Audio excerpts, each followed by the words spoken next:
I'm a public librarian, and I'm sharing books written by Black authors in celebration of Black History Month. So today I have The Light She Feels Inside, written by Gwendolyn Wallace and written by Olivia Duchess. So this book follows this little girl named Maya, who is glowing, full of positive energy. She glows until one day she doesn't. She starts feeling a bunch of negative energy until one day she goes and visits her library, and the librarian introduces Maya to Black women in history who have changed their negatives into positives and have made an impact in our country and society overall. So here she is, feeling super glowy and positive, walking with her friends. She's glowy and positive with her neighbor, her community, her parents. It's feeling that negative glow, that angry glow. So here, someone pushed her and she's upset about it, which I would too.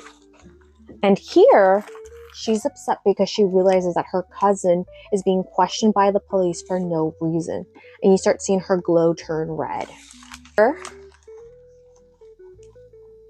glow is turning very, very red because she's hearing her parents talk about financial issues, and she just feels right now very helpless, you know?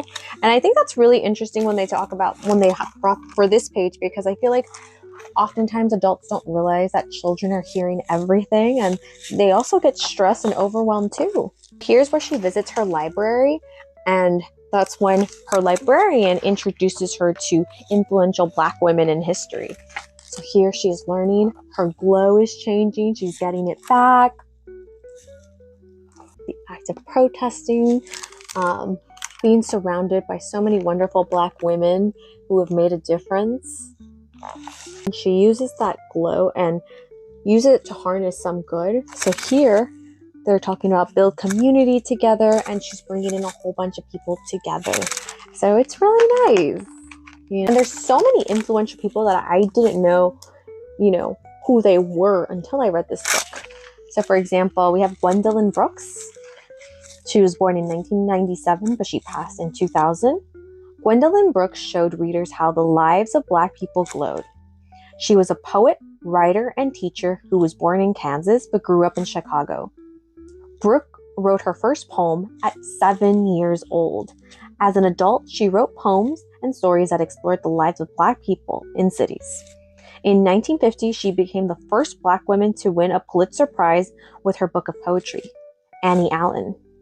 In 1985, Brooks also became the first Black woman to serve as a consultant in poetry to the Library of Congress.